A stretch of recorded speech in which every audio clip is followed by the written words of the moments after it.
Salam sehat dan salam NKRI.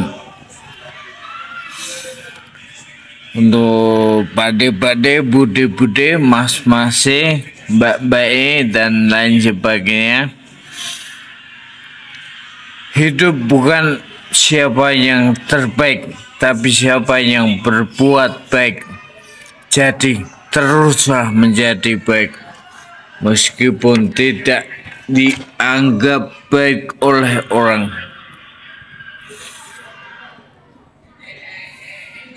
Sebelum kalian menilai saya, duduklah dulu di tempat saya dan rasakan dulu apa yang saya tanggung. Jangan dengarkan saya punya cerita dari mulut orang lain. Tapi cobalah sekali-kali duduk di samping saya agar kamu tahu seperti apa dan bagaimana saya melalui ini setiap hari. Saya pernah membaca dari HP saya, dari medsos, bahwa ada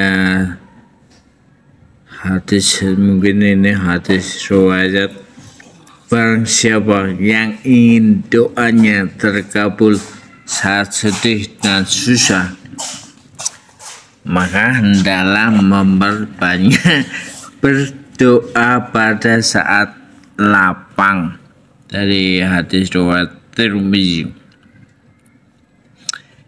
Orang-orang yang doanya diijabahi, hati-hati, ini orang-orang yang doanya banyak sekali diijabahi atau pasti dikabulkan.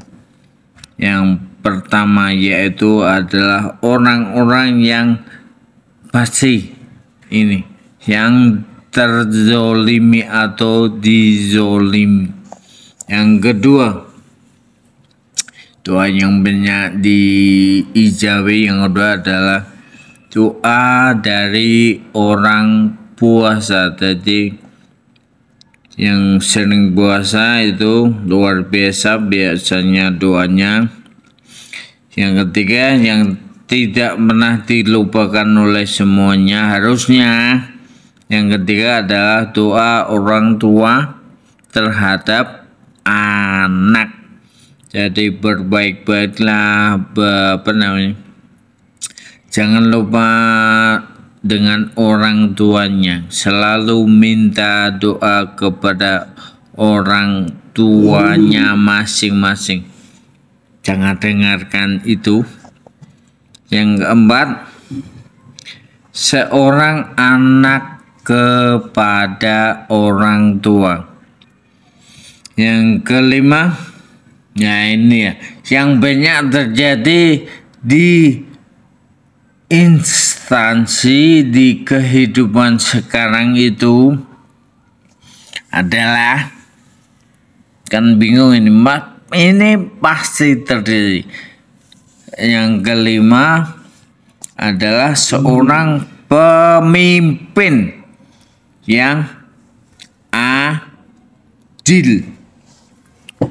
Yaitu doanya sangat-sangat diijabahi, seorang pemimpin yang adil. Bagaimana adil itu? Yang berikutnya, orang yang sedang dalam perjalanan jauh. Yang berikutnya 8, seorang saudara dari tempat yang jauh, sama aja itu ya. Yang 9, orang yang berhaji, umroh, dan berperang di jalan Allah, bukan yang sekarang ngetren itu kalah paslon, kalah ayo kita demo, Allahu Akbar. Waduh, itu mumet, aku malah mikir itu bukan di jalan jalan politik kalau itu bukan di jalan raya. Kemudian adalah orang yang suka memberi pertolongan, yang suka menolong tanpa balasan, pokoknya dalam bentuk apa saja. Contohnya memberikan kekenyangan bagi orang yang lapar, itu dibuat kenyang, kemudian ya begitulah pokoknya menolong. Berikutnya adalah orang yang sedang tertimpa bencana atau musibah atau juga cobaan, itu luar biasa sekali. Kemudian yang pasti ada anak-anak yatim piatu, tidak punya bapak, tidak punya ibu, itu yatim piatu. Kemudian ada orang-orang yang menghafal Al-Quran. Yang terakhir, orang yang bersama-sama jamaah berdoa. Itu sering dilaksanakan, tapi kenapa tidak dikabulkan? Kenapa? Karena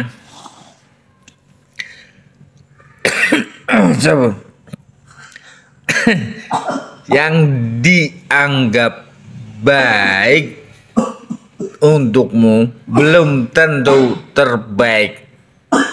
Oke, jadi yang terbaik bagimu belum tentu itu yang paling baik. Gitu.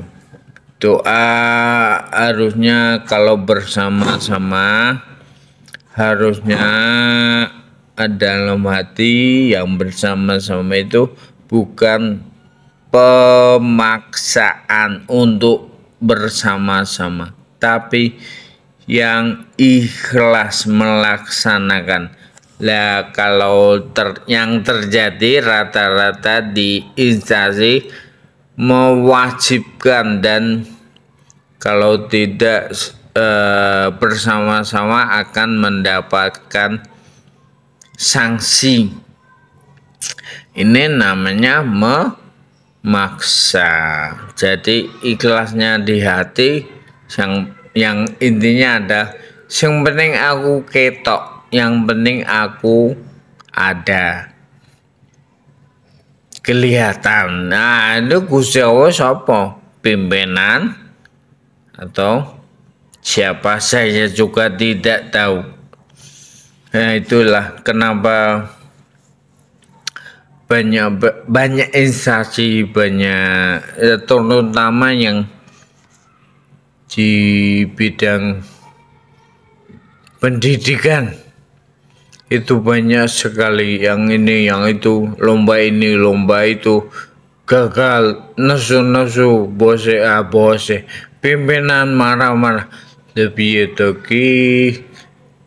meskipun bagaimanapun, walaupun sudah disiapkan kerja keras, belajar dan lain sebagainya, tapi untuk hasilnya kita serahkan ke Sang Pencipta.